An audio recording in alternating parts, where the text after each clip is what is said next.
communiqué.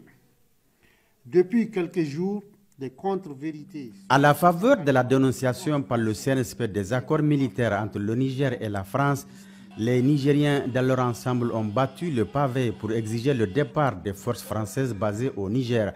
Quand ils ont assisté au départ du dernier militaire français, ils ont exprimé en toute légitimité leur joie et savourent encore leur victoire sur les forces d'occupation qui ont longtemps constitué un frein au développement économique et social du Niger. Les Nigériens ont dans la foulée vu plusieurs conteneurs de matériel convoyés vers le Tchad et des vols réguliers en direction de la France à partir de Niamey, laissant croire qu'ils sont partis avec la totalité de leur matériel. Logiquement, à partir de ce constat, personne ne peut imaginer que ces militaires français ont laissé sciemment derrière eux tout un arsenal de guerre en plein centre-ville de Niamey qui en dit long sur leur intention. Une intention exprimée d'ailleurs publiquement en son temps par un expert français en renseignement sur la chaîne LCI. Notre ambassadeur et notre contingent n'étant plus otages au Niger, en quelque sorte, dans cette position de Fort Alamo, nous aurons peut-être plus de latitude pour monter des opérations de déstabilisation, cette fois-ci plus clandestines.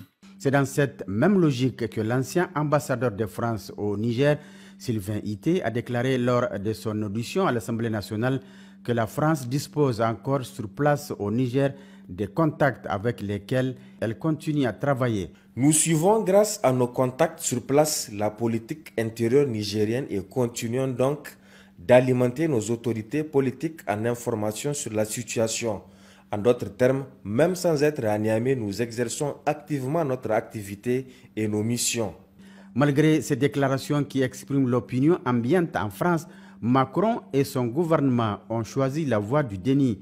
Mais la découverte de tous ces matériels militaires faits dans cette maison située au quartier Francophonie, extension Tchangaré, occupée par des instructeurs militaires français jusqu'à leur départ, bat en brèche ce déni et apporte une preuve supplémentaire de la mise en œuvre de cette stratégie de déstabilisation de notre pays. En effet, des perquisitions opérées les 19 et 20 février 2024 dans cette maison et dans les locaux du siège de Cap Sahel à Niamey par une équipe mixte de la gendarmerie, de la police scientifique et de la police judiciaire ont permis de faire une découverte qui donne froid au dos. Il s'agit d'un vrai centre d'opération militaire, en même temps une cache d'armes et de munitions. Dans cette maison, il y a un élément qui a attiré particulièrement notre attention, c'est cette grande quantité de cartes géographiques sur l'Afrique de l'Ouest, parmi lesquelles une carte de Tesker, localité nigérienne très connue dans laquelle on a découvert récemment des mines et des missiles sol-air de longue portée qui nous renvoient au souvenir chaotique de Rwanda du 7 avril 1994. Ou encore cette carte de la ville de Niamey sur laquelle toutes les places stratégiques de la capitale sont soigneusement identifiées et marquées. À quelle fin s'agit-il des cibles des probables attaques? Quand on ajoute à cette planification minutieuse des lance-roquettes anti-chars, des fusils d'assaut, des drones, des grenades, d'énormes quantités de munitions, des véhicules 4x4 dont certains sont sans plaque d'immatriculation mais sur lesquels ils ont prévu des fausses plaques et bien d'autres matériels, il s'avère clair que nous sommes en présence d'une vraie stratégie militaire qui ne fait point de mystère sur son objectif. Cette stratégie de déstabilisation de notre pays repose sur une idéologie bizarre écrite en rouge sur ce tableau d'affichage dans leur salle d'opération qui dit ceci: la paix, on peut l'éviter.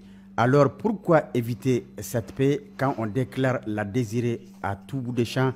Ici, le mensonge est tellement gros qu'il n'est plus possible de le cacher. Mais quand on construit un partenariat sur du faux, il y a toujours un élément qui trahit le subconscient et le refoulé remonte à la surface pour révéler au grand jour le désir caché. Au stade actuel de nos rapports avec la France, il ne s'agit plus de désirs cachés, mais plutôt d'actions soigneusement planifiées pour semer le chaos à Niamey.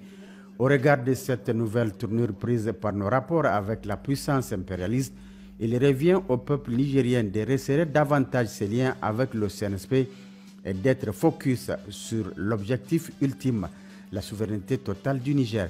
Il est donc impératif de rester dans la voie tracée par le Conseil national pour la sauvegarde de la patrie sous la conduite de son président, chef de l'État, le général de brigade Abdraman Chani, pour atteindre un tel objectif.